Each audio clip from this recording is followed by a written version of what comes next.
All right, so do you want to just do a quick introduction? Sure, of absolutely. yourself? Yeah, perfect. Yeah, absolutely. So my name is Joseph Carson. I'm the Chief Security Scientist and Advisory CISO for a company called Thycotic, who focus around privileged access management and protecting really the keys of the kingdom for any organization. I'm based in Tallinn, Estonia. Nice. So it's a great place to be located to get a lot of, close proximity to a lot of the cyber threats in the world. Yes. Interesting. Yeah, no, I'm a full remote employee, so I travel and hop and stuff like that. And so Absolutely. Estonia and a bunch of other ones are on my list for. It's definitely a place you should get on your list to go to. Yeah.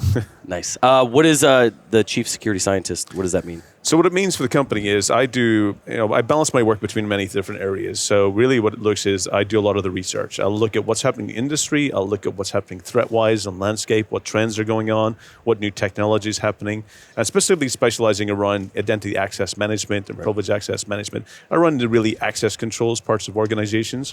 So I look in kind of what organizations are trending, what's happening, what's improving, what are still major challenges, what companies are failing on. And what I then, after doing all that research, what I tend to do is I put it together into educational content. So then I write things like there's several books that I've authored, including Cybersecurity for Dummies, which is really the entry level for any organization to help their employees get empowered and become better defenders of the organization. Yeah, interesting.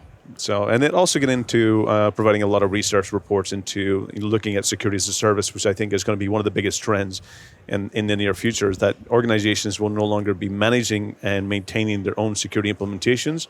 What they'll simply doing is just like what Uber and Lyft and other organizations are doing, for example, ride sharing of vehicles, you will get the same experience for basically, security. Bigger organizations that are actually doing security controls can potentially offer it as a additional service to their third-party supply chains and expand the security perimeter even further. So we'll see security as a service as a growing trend in the near future. Nice. Yeah, so we're at Cybrary, we're in this interesting position with all the training data we get and all of our enterprise customers. We're starting to see what we've started calling security enablement is basically this leveling of the playing field. It's not just the cyber teams anymore that are kind of learning on our platform. Okay. We have a lot of like intro courses to like intro to AWS, intro to threat hunting, intro to like all these things. And we're noticing that they're starting to spread those out to other people in their IT organization and then the rest of their company in general, just to kind of raise that minimum baseline like security knowledge, right? Because everybody now is basically affected by security breaches and things like that. It's no longer, I guess the trend was back in the last 10, 20 years was the security team was over in a corner and it did its own thing, didn't talk to anybody. And then they would try to protect everything, but now we're seeing there's no way you can stop anything or everything. And so we're starting to see that they're starting to get all of their employees. It's more, I guess it's more intense than like the standard security awareness training that people have seen for years. Absolutely. Security is no longer just an IT problem. It's no longer the security team's problem. It's everyone's problem. Yeah. And actually when I do a lot of penetration tests as well, so I get involved actively in penetration tests. And it doesn't start at the organization. The research and recon starts at understanding the organization. But when cyber criminals are looking to gain access to organizations, they don't go directly to the web servers. And they don't try to enter through the endpoints. They go directly to the staff, the employees, the front line, the people that's actually doing their work. And they're using phishing scams, or they're even targeting their personal lives in order to actually compromise those accounts in order to then laterally move into the organization. Yeah. So employees are in the front line. And it means that cybersecurity, and one of the terms I use, is everyone's responsibility. And it's now becoming much more of a cultural need, a society need, that we all need to have some level of understanding. Because the threats they don't specifically target people, they target everyone, no matter how old you are, what country, what background you have, or what level of education you have. Yeah. Everyone's a target. And everyone's sometimes an opportunistic target as well. So we need to make sure that the level of cyber awareness and cyber culture expands throughout the organization. Right, yeah, because I mean the hackers that are coming at it, they're not going after the hardest door first, right? Like they're not going to try to find a 0 day against some server on your stack. They're gonna find that easiest way in first, and most of the times that's a people problem, I guess. Well, for the most. One of the common sayings I have is that the best way, when I'm looking at a penetration test, I don't look at the most sophisticated, advanced method or the most costly. Most cyber attacks are not sophisticated, and they don't come from nation states. Right. They're coming from organized crime. They're coming from cyber criminals, and they use the cheapest method. Yep. And the cheapest method is being able to abuse the trusting nature of humans. is to make things look like they're authentic looking services, and therefore to get them to click on something, either through fear of being illegal or through basically some type of promotion that they are entitled to, or to get rewarded from. Right. So they look at the easiest option. And yes, abusing humans is the simplest one. It's the most cost effective. But at the same time, we also like to look at being the most stealthiest. We don't want to be detected. Right. When you're doing a test or an ethical hacking, you want to stay stealthy. So yeah, we tend to look at the cheapest method, but also the quietest method as well. Right. It's interesting what you're saying about cybersecurity is like everybody's problem now. We have a podcast, and I had Jeff Mann on the other day, and he raised this interesting question. He said, at what point does it stop becoming like security? You're taking these security steps, and what point does it transition to no, that's just your job description now? Like that minimum level of thing is now just your job, like things like that. And so I'd be interested to hear your thoughts on that. Absolutely. I mean, I do believe that security culture is actually moving from IT. 'Cause IT should be really focused around the infrastructure, Right. The operational side of things, enabling the business. That's where the responsibility. And what I believe is that over the time, we'll start seeing security from a culture perspective move into the likes of HR, Yep. and to talent retention and so forth, because it is beyond IT. It needs to Right. be in every employee's DNA, that they need to understand these basic hygiene and basic awareness. But at the same time, we've actually overcomplicated it as well. We haven't made it easy. And sometimes we actually victimize people for doing the wrong thing, for making mistakes. And that should be the wrong. We should actually be looking how we empower employees. We should be looking at how we actually help them do their jobs. But also security should also be not friction. It should be Right. frictionless. It should be as easy. It should be very little. It has to work in the background. Right. And it has to be simple. And one of the things is that I get frustrated at these events as well, because I think that we do too much talking, and not sometimes we don't listen enough. Right. And I think for us to be successful in this industry, we need to get back to the basics about listening to the employees, about what's their job success look like. Right. How do they do their job? What's the things they're focusing around? And my job as a cybersecurity professional is to reduce the risk and help them be successful. Right. And I heard the keynote yesterday. I was a bit kind of pessimistic at the beginning when I read the abstract, and I was thinking, no, that's not going to be, I'm not going to like the kind of outcome. But I was actually pleasantly surprised, and I was happy to hear. One of the things is that at the end of the day, we all have some type of fear, and fear is what makes us do a reaction. Is what makes us do something in order to make a change. So fear sometimes is what makes us care. Is what generates the human in order to make a decision. Right. And one of the things that to understand and to reduce is to understand the risks of what that fear is. Right. What is the risks that actually enable or make that the fear much more important, and then understanding how do you mitigate them. So this is what we are in this consistently kind of let's say life cycle is understand what the fears of the company are, put into a risk assessment, and then look at what things we can do to reduce the risk. And cybersecurity is a mechanism of reducing risk. Right. Yeah, so I'm in the interesting position. I'm also the head of IT, and then I also run all of our basically source code to production code, and then all the pipelines in between, that kind of stuff. And so it's interesting because we've kind of pulled IT under engineering, and we basically, myself and the VP of engineering, we basically spend a lot of time trying to figure out how to make it super easy for employees to kind of do the right thing.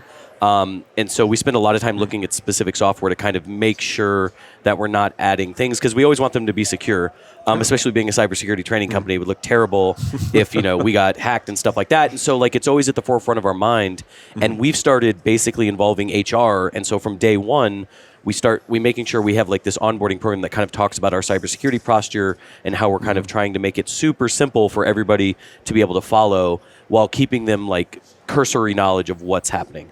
We're super lucky because we have this great platform, so we actually just onboard employees on our platform, and so we're able to deliver them training and assign them classes and things like that. So that helps. But I remember, my previous company, I was at a UEBA vendor. Okay.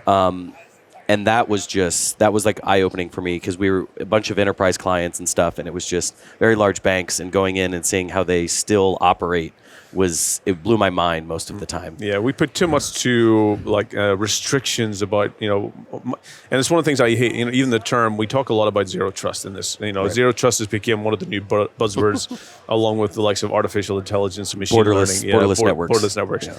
And one of the things I get into is that I think that is a negative approach to security. Right. We're looking at it from a negative. And one of my jobs is that how to look at security and make it a positive experience for the organization is how to make employees actually embrace and be excited about. Security is some of those things that is sometimes unappreciated. Yes. We look at the stress in our jobs many times, and even the security industry, is that when things are working, no one cares and no one sees it. But when things are really bad, it's on the front page of the newspapers. Oh, yes. People are losing their jobs. Yeah. So it's one of those things that it is a very stressful environment. And we have to turn around and we have to look at what things in security can we do that makes that positive experience for organizations. And I think that's one of the things that a CISO can be successful now is look at the positive, look at how security can be an enabler for the business. How can it help? And how can it help people do their jobs without actually impacting, restricting them? And zero trust for me is one of those things that we're doing it from a negative approach. Right. It's making people be, in order for you to do your job, you first of all have to prove that you need to have the rights and access to do so. Yep. But I think zero trust is a starting point. It is a starting point. It is a baseline. But zero trust should be the basis of what I refer to as building trust. It should be the mechanism to build trust. And then when the security threat in our landscape changes, then we get into talking about things like adaptive trust or dynamic security. And that means that the security is almost like a fence. It increases and decreases depending on what security controls you need to satisfy for people to do their job. Right. We want to enable and empower people to do their job. That's the only way that we can be successful in this industry. And anything that actually makes people do their job longer. How many employees have you talked to that they love firewalls? How many employees love antivirus software? Zero. As an IT guy, hate antivirus software. Like, it just sucks everything on a computer. Like, it's just that old school mindset of mine that, like, I ran antivirus and it just made my computer crawl to a halt anytime it was running its scan. And I was like, what are you doing? Yeah, like, my laptop sounds like it's going to suck all the oxygen out of the room because that fan is just non-stop running. And we look at this, so we look at security from that's what we see it as. Right.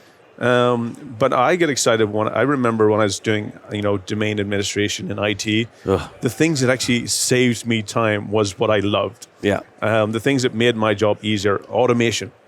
Is and that's one thing I liked about the keynote as well yesterday when Dino talked about automation is key. Yes. Absolutely. Anything we can do to automate, to simplify, to make it efficient, those are what things we should be focusing on. Right. Those are the areas that actually save me time.